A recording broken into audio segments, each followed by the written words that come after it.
పవన్ కళ్యాణ్ గారు కొన్ని కామెంట్ చేయడం జరిగింది.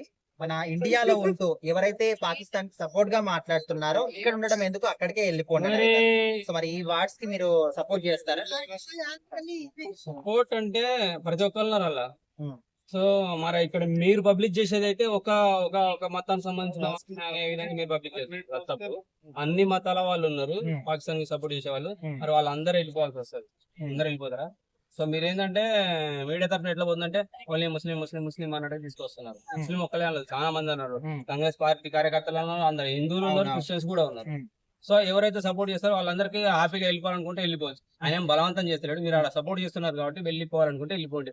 లేదంటే ఈడు ఉండి దేశానికి సపోర్ట్ చేయండి, దేశ రక్షణకు సపోర్ట్ చేయండి అంటున్నారు. సో ఈడ కుల మతాలు అయితే తీసుకురావు.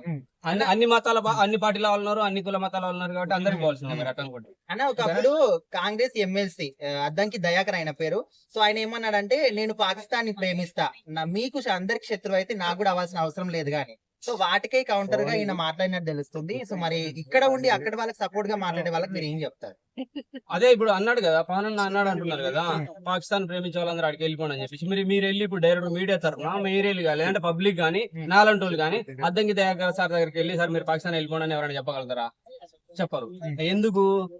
భయం. పొలిటిక్స్ కాబట్టి మళ్ళీ మనం ఏం చేస్తారు అని చెప్పేసి. సో అందరిని అన్నాడు కాబట్టి పోయే వాళ్ళు వెళ్ళిపోవచ్చు, ఉండేవాల్సిన ఉండొచ్చు. ఉండి దేశ రక్షణకు, దేశంలో ఏ పార్టీ ఉన్నా సరే, మోడీ ఉన్నా కాంగ్రెస్ పార్టీ ఉన్నా ఏ పార్టీ ఉన్నా సరే, అక్కడ మన దేశ రక్షణకు వాళ్ళు ఉపయోగపడతారు కాబట్టి వాళ్ళకి సపోర్ట్ చేసేట్టుగా మాట్లాడాలని మాట్లాడు. దీన్ని ఒకే మతం కిందికి మాత్రం 80% కట్టొద్దు. 100% చెప్తున్నాను. పాకిస్తాన్ లో కొన్ని వీడియోలు చూస్తాను నేను, ఒక 3-4 ఛానల్స్ చాలా సపోర్టెడ్ గా మాట్లాడతారు. సో వాళ్ళందరూ ఇటుకు వస్తారా? రారు కదా. సో ఎవరి ప్రేమ వాళ్ళకు ఉంటది. దీన్ని కులాలకు మతాలకు పార్టీలకు ఇలా పెట్టొద్దు. ఆడ మంచితనం చూడండి. దొంగతనం చేసిన వాడు దొంగని వానే పట్టేసుకొని వానే కొట్టండి. తీవ్రవాది కూడా తీవ్రవాది అని కానీ ఒక మతాన్ని మాత్రం అనద్దు ఎప్పుడైనా. ఎందుకంటే ఇంతకుముందు తీవ్రవాదులు జరిగిన తీవ్రవాదుల్లో కూడా హిందువులు ఉన్నారు, ముస్లింస్ ఉన్నారు, క్రిస్టియన్స్ ఉన్నారు. సో ఆడ ఒక్కళ్ళే హైలైట్ చేసేస్తున్నారు. ఓన్లీ ముస్లిం ముస్లిం ముస్లిం ఓన్లీ అంటే హిందూ హిందూ హిందూ. ముస్లిం బయటకు తీసుకొచ్చినప్పుడు ఈ ముస్లింలు హిందువులు తీస్తారు, హిందువులు ముస్లింలు తీస్తారు. ఇవన్నీ ఏంటంటే పొలిటికల్ టర్మ్ తిరుగుతున్నాయి, కులాలకు మాత్రం గొడవలు పెట్టేస్తున్నారు.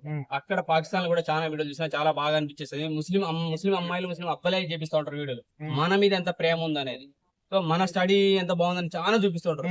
సో ఇలా కులాలకు మతాలకైతే అంటగట్టద్దు. తప్పు చేసేవాడు ఎవడైనా సరే గవర్నమెంట్ రూల్స్ కి అనుగుణంగా ఆ దేశ రాజ్యాంగాలకు అనుగుణంగా శిక్షలు వేయాల్సిందే ఖచ్చితంగా. వదిలిపెట్టే ప్రసక్తే లేదు.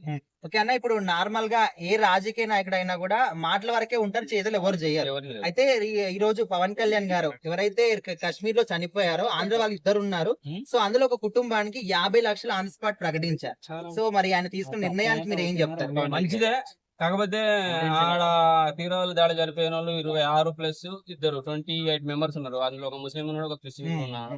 మిగతా వాళ్ళు 26 మంది హిందువులు అన్నారు. సో వాళ్ళందరికీ అంతో ఇంత సాయం చేస్తే బాగుండేది. ఇప్పుడు ఇక్కడ మన దేశం మన రాష్ట్రంలో ఉన్నాడు కాబట్టి మన దగ్గరగా ఉన్నారు, మన వాళ్ళు అన్నట్టుగా చేశారేమో.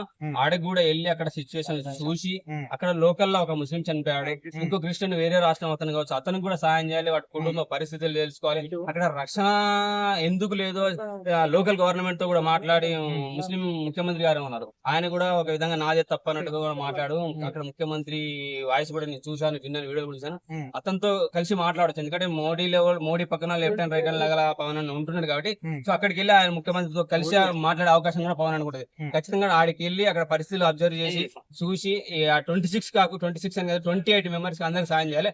సో ఇక్కడ 50 లక్షలు ఇచ్చాడు, కనీసం 5-10 లక్షలు ఇస్తే వాళ్ళ కుటుంబాలు కూడా కాస్త కూస్తూ తేరుకుంటారు కదా, బాధల నుంచి బయటపడతారు కదా. అందరికి సపోర్ట్ చేయాలని కోరుకుంటున్నాను.